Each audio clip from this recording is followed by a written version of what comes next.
मित्रांनो, खरं कधी झाकत नाही, रियालिटी कधी लपत नाही.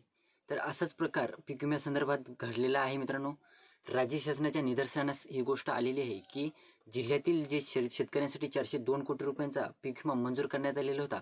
स्थानिक नैसर्गिक आपत्ती आणि हवामानातील प्रतिकूल परिस्थिती या अंतर्गत जे 402 कोटी रुपयांचा पीक विमा शेतकऱ्यांच्या खात्यावर वितरित करण्याचं ठरवलेलं होतं. त्या अंतर्गत शेतकऱ्यांच्या खात्यावर फक्त 2 ते 3 हजार रुपये हेक्टरी मदत मिळालेली आहे.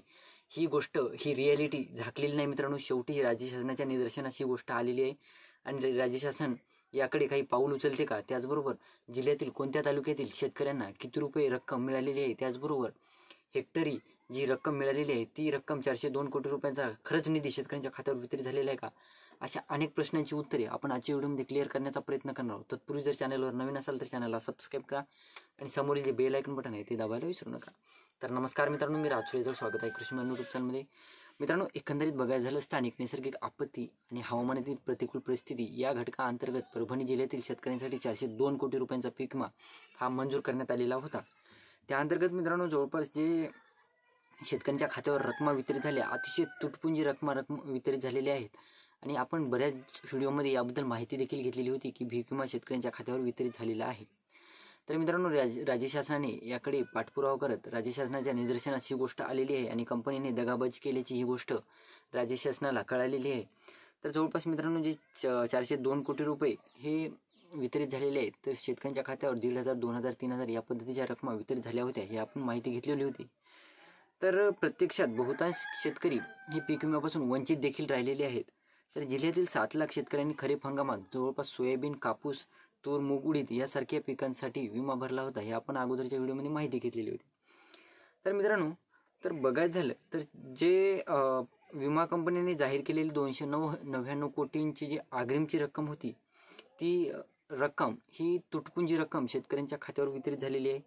त्यानंतर मित्रांनो, जे हवामानातील जे स्थानिक नैसर्गिक आपत्ती अंतर्गत काही शेतकऱ्यांना या रकमा वितरित झाल्या, त्यासुद्धा तुटपुंजी रकमा वितरित झाल्या होत्या. म्हणजे जवळपास हवामानातील म्हणजे 25% अग्रिममध्ये हवामानातील प्रतिकूल परिस्थिती जी असते त्याच्यामध्ये 6.72 लाख शेतकऱ्यांना जवळपास 299 कोटी रुपये वाटप झाले, असं कृषी विभागानं सांगितलेलं आहे, पीक विमा कंपनीने सांगितलेलं आहे. त्यानंतर मित्रांनो, स्थानिक नैसर्गिक आपत्ती या घटकांतर्गत 48,817 शेतकऱ्यांना 103 कोटी रुपये वाटप झाले, असं देखील सांगण्यात आलेलं आहे. तर मग 48,817 शेतकऱ्यांना जे स्थानिक नैसर्गिक आपत्ती अंतर्गत जे पीक विमा मंजूर झालेला आहे आणि तो वाटप झालेला आहे, तर याच्यामध्ये जवळपास 5,56,000 तक्रारीपैकी म्हणजे क्लेम होते 5,56,000, त्याच्यापैकी फक्त 48,817 शेतकऱ्यांना 103 कोटींची मदत वाटप झालेली. म्हणजे किती शेतकऱ्यांना या पीक विम्यापासून वंचित ठेवण्यात आलेलं आहे ते देखील तुम्ही बघू शकता मित्रांनो. म्हणजे हे जे वाटप आहे, एवढे जे फरक कसा आला वाटपामध्ये, म्हणजे एक तर 402 कोटी रुपयांचा निधी मंजूर करण्यात आलेला, बॅकग्राऊंड व्हायला इग्नोर मारा मित्रांनो, आणि त्याच्यामध्ये रकमा वेगळ्याच वितरित झालेल्या आहेत, एवढा फरक कसं काय आला. तर मित्रांनो, बघायचं झालं तर 48,817 शेतकऱ्यांना 103 कोटी रुपयांचे वाटप करण्याचा आल्याचा असं कृषी विभागानं म्हणलेलं आहे. तर या अहवालानुसार जिंतूर तालुक्यात वितरणात आघाडीवर आहे. असं जिंतूर तालुक्यातील बरेच शेतकरी अद्यापही पीक विम्यापासून वंचित आहेत, तरी सुद्धा कृषी विभाग म्हणत आहे की जिंतूर तालुका यामध्ये पीक विमा संदर्भात आघाडीवर आहे.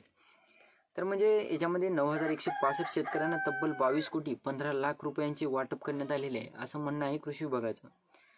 तर जिंतूर तालुक्यातील जर तुम्ही शेतकरी असाल आणि तुम्हाला अद्यापही पीक विमा मिळाला नसेल, ते सुद्धा शासनाच्या निदर्शनास आणून देऊन कमेंट करून सांगा मला मित्रांनो. सेलू तालुक्यातील जवळपास 7,283 शेतकऱ्यांना 18 कोटी 60 लाख रुपये मंजूर करण्यात आलेले होते आणि वाटप देखील करण्यात आलेले आहे. पालम तालुक्यातील जवळपास 4,819 शेतकऱ्यांना 14 कोटी 23 लाख रुपये वाटप करण्यात आलेले आहेत. त्यानंतर गंगाखेड तालुक्यातील 7,413 शेतकऱ्यांना 11 कोटी 17 लाख रुपये हे वितरित झालेले आहेत. म्हणजे एकंदरीत बघायला झालं मित्रांनो, एवढ्याली निधी तालुक्यातील शेतकऱ्यांना वाटप झालेले आहेत आणि अद्यापही शेतकरी वंचित आहेत आणि शेतकऱ्यांना तुटपुंजी रकमा वितरित झालेली आहेत. परभणी तालुक्यात 3,754 शेतकऱ्यांना 5 कोटी 90 लाख रुपये वाटप करण्यात आलेले आहेत.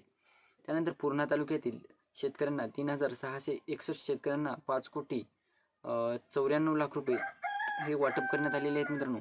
त्यानंतर पाथरी तालुक्यातील 4,239 शेतकऱ्यांना 8 कोटी 65 लाख रुपयांचे वितरण करण्यात आलेले आहे. मानवत तालुक्यातील 5,808 शेतकऱ्यांना 10 कोटी, तर सोनपेठ तालुक्यातील 2,652 शेतकऱ्यांना 6 कोटी 62 लाख रुपयांची जे विमा आहे तो मंजूर करण्यात आलेला होता आणि वाटप देखील करण्यात आलेला होता. बघूया पूर्णा तालुक्यातील शेतकऱ्यांबद्दल माहिती घेऊया. पूर्णा तालुक्यातील शेतकऱ्यांचे बरेच अर्ज हे रिजेक्ट करण्यात आलेले होते. त्याचबरोबर काही शेतकऱ्यांचे क्लेम देखील रिजेक्ट करण्यात आले होते. वाटप सुरू असतानाच ह्या गोष्टी घडलेल्या होत्या. त्यामुळं या तालुक्यातील शेतकऱ्यांना शेतकऱ्यांना हा विमा मिळालेला आहे. तर एवढी तफावत दिसून आलेली असताना कंपनी मान्य करायला तयार नव्हती, परंतु ही गोष्ट राज्य शासनाच्या तसेच कृषी विभागाच्या निदर्शनास आलेली आहे.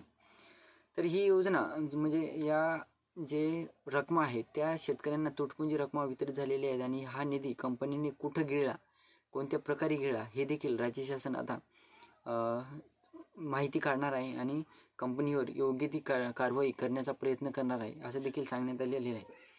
म्हणजे एकंदरीत बघायचं मित्रांनो, राज्य शासनाच्या निदर्शनाची गोष्ट येणं महत्त्वाची आहे आणि यापुढे कंपनीवर काय कारवाई होती ते देखील आपण बघणारच आहोत. कारण राज्य शासन आणि कृषी विभाग म्हणत आहे की या कंपनीवर आपण योग्य ती कारवाई करणार आहोत आणि शेतकऱ्यांना जे 2 ते 3 हजार रुपये तुटपुंजी रक्कम वाटप झालेले आहेत त्या कशाच्या बेसिसवर वाटप करण्यात आलेले आहेत आणि जे निधी आहे तो कुठं गिळला गेला आहे हे देखील राज्य शासन कंपनीला विचारपूस करणार आहे. तर ही होती छोटीशी माहिती मित्रांनो. व्हिडिओ आवडला असेल तर लाईक करा, चॅनलला सबस्क्राईब करा आणि जास्तीत जास्त शेतकऱ्यांपर्यंत पोहोचवण्याचा प्रयत्न करा. धन्यवाद.